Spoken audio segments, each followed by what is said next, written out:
the box with sensors, the bumper, and the forklift. We have 3 sensors, 2 color and 1 light, and we also have 6 attachments. We use NXT programming language and have a total of 7 programs. Our most reliable mission is the green medicine. Our strategy was to use the KISS principle, the Keep It Simple strategy. We divided the field into sections and did the missions that were the easiest and gave us the most points first. Our favorite mission is our 4th mission, to deliver the red quilts and to pull the dog back to base. Our rate of success is about 80%. We decided that for the design process, the simpler the better. We went through much trial and error to come up with an agile robot that can move across the map. Our process was to study the field, mission models and missions, design the robot or attachments, build them, test them with our hands first, then test the attachments manually on the robot, create the program step by step, and finally test it. If the part consistently worked, we would use it. If not, we would make slight modifications and test it again. We worked in small groups and were responsible for a set of missions, but also helped each other. And that way, we all worked on all the missions. The features of our robot that we think are clever are that we designed it to have a motor in the center back to set the main attachment point above it, and that way the forklift could have a wider range of motion. And also, our red quilt attachment, because it is a sliding attachment that we made and designed when we did not have very much experience. At the core is the drivetrain that has 2 big front wheels attached to each motor and 2 small wheels in the back to keep it stabilized. We interconnected the NXT and its motors with beams, pegs, and axles.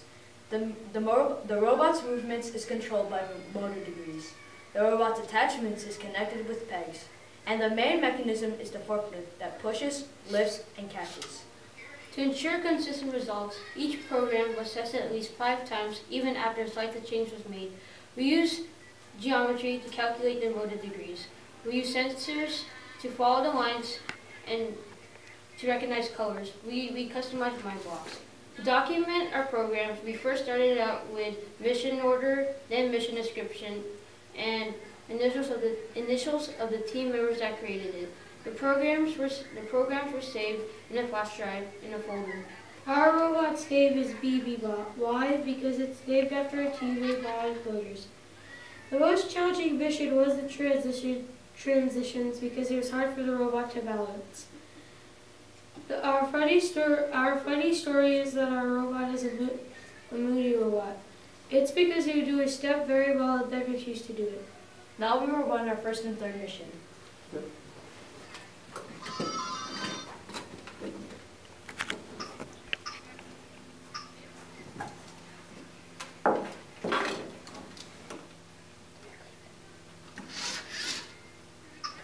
Our first mission is the green medicine, which is used for getting the green medicine and making it go back to base.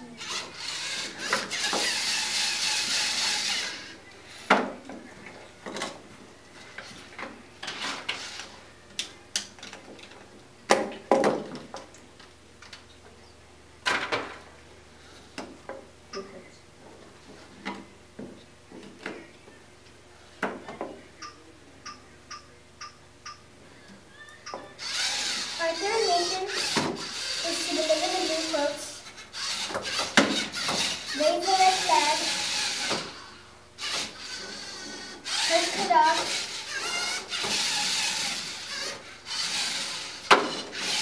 and capture the chair. That concludes our presentation. Thank you for your time. Good job, guys. It's really impressive. Who did most of the building on the robot? Well, we all partaked in the building of the robot. The main people who built it was me, Alex, and Ethan. Okay. Who did your program? Well, the lead programmers were Steven and I, but we all programmed the missions. So it was, in addition to what Isabella said, everybody did a little bit of building, a little bit of researching, and a little bit of programming, so it's fair to everybody. Okay. Who did the line following programs and the color sensing programs? Well, since we all partaked in the missions, basically all of us used the lines to follow the black line. Very nice, guys. So what was your most challenging part on this robot? The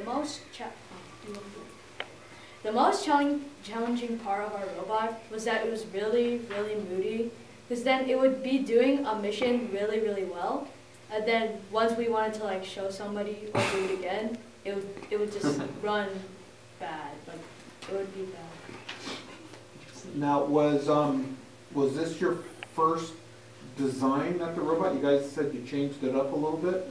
No, before we had a robot that had a little, what's it called, ski in the back, so it could slide, but that kept it off target, so whenever it wanted to turn, it wouldn't go exactly how we wanted it to.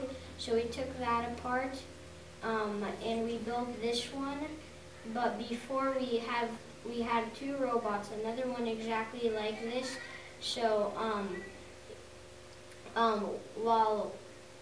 so everybody could use those two robots and it wouldn't take as long. And before we had one with little tracks, like tank tracks, but it went too slow, so we decided not to do it because we needed to waste our time wisely. What was your most challenging mission that you guys were able to do? The transitions, because it was hard for the robot to balance. Up on top? Are you guys able to do that now? Yes. So. Still? About 80%. Okay. Very impressive. That's great. And this is your guys' first year, you said? Yes. Except me. So you're the veteran? Yeah. Something. All right, guys. Very nice job. Great job. That's great. Very nice. Have you guys had any runs up there yet? Yeah, just put it back. Have you guys run on the table yet at all? No? Okay. No, you don't have to. Well, good luck out there. Thank you. Good luck, guys. Hope you guys do well. Thank you. Thank you.